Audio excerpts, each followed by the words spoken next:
Denise Corcoran is what you might call a dynamo, and I think a catalyst.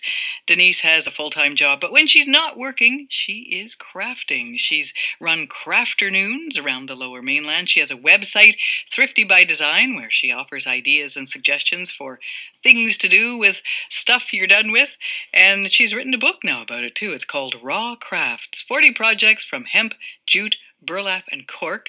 And I had a chance to sit down with Denise Corcoran the other day to talk about, well, what else? To talk about crafting. Hello, it's so great to meet you, Cheryl. I'm a wannabe crafter. I'm always trying to make time in my life for crafts because I love spending time that way. It's very relaxing. It's a good zenful thing to do these days. When did you start being crafty?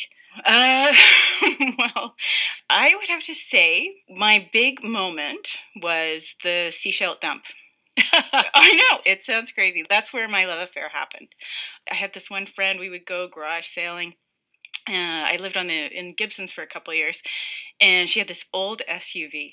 And we would just go out, we'd get our doubles, and we'd hit the road. And one day she said, "I'm taking you somewhere new." And it was the share shed at the seashell dump.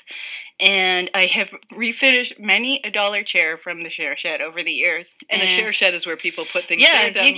You can just come get it. You can come get it, and like ideally, like at the share shed at the dump, you pay $1, no matter what it is. Huh.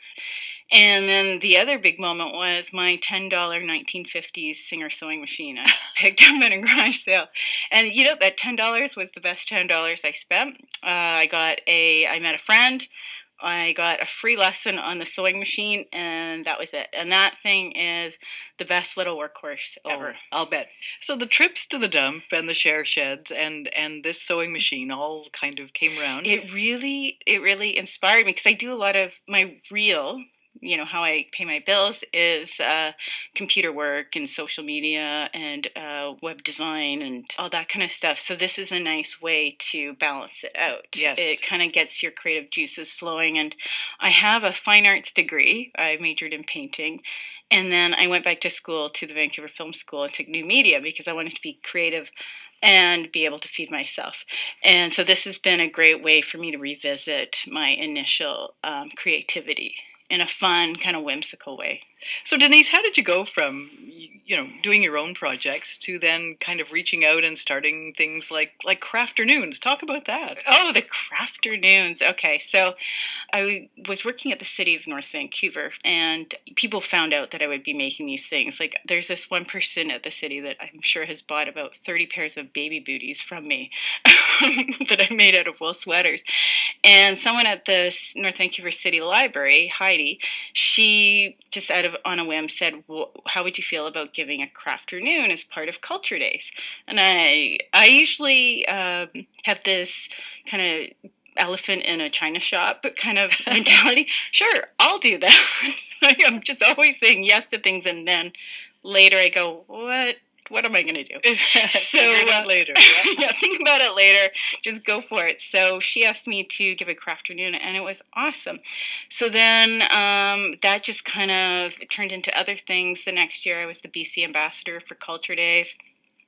I then applied for my first neighborhood small grant, and now I give some with the City of Richmond, Vancouver Trade School I've given a couple, Homestead Junction I gave one to, Our Social Fabric. Yeah, I've just been able to partner with some really lovely local do-gooders, and we just craft like crazy and make things happen. There's such a hunger, isn't there? There's a total hunger these days. People are really intrigued, and I think I think it's the entry point that people kind of are fearful of. Mm-hmm. But it gives people an opportunity to have someone there to lead them through. Because I'll get people who will come to the crafternoons and they'll be like, well, I'm not really very creative. Of course. Or crafty, right? And I'm like, neither am I. I have no clue what I'm doing. And here I am. And those are always the people that kick butt in the crafternoons. They'll always leave with at least 1 or 2 or 3 things they're really proud of. So many things are kind of separated, and their professionals do those, and the rest of us can't, right? Yeah.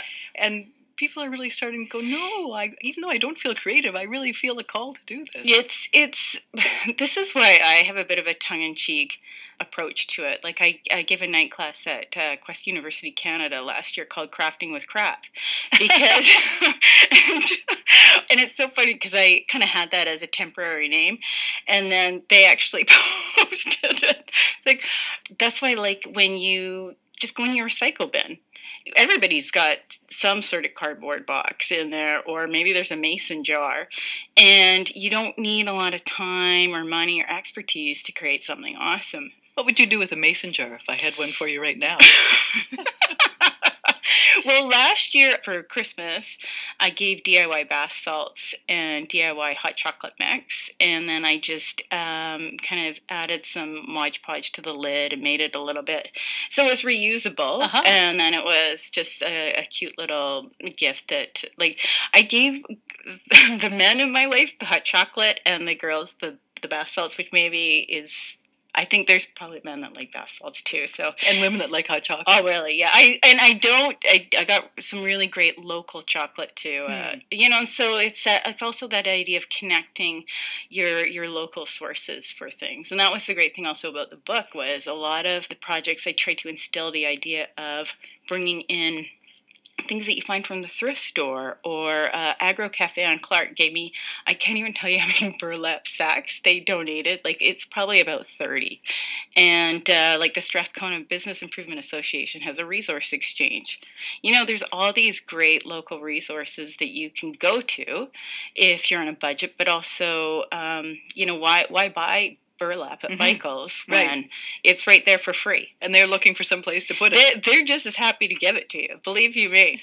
So let's talk about the book. And it's called Raw Crafts, and it's about cork and hemp and jute and burlap, as you mentioned. How did this book come to be then, Denise?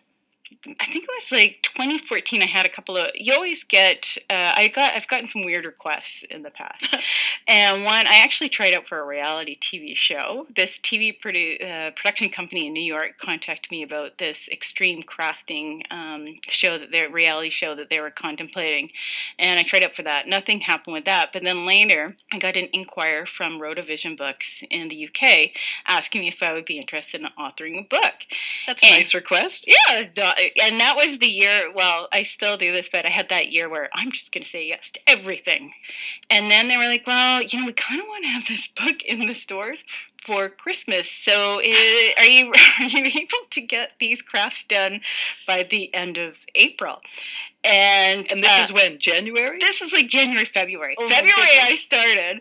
And then I was also going away to get married at the end of April. So I was a little bit of a nut bar. So I'm really sorry for those people who worked with me during the spring of last year. I might have been a bit clued out. So you were working all day, and then you were coming home at nights and on weekends. You were crafting, dreaming up crafts and making them, and I had a couple of pretty major craft fails. Oh, I have to say.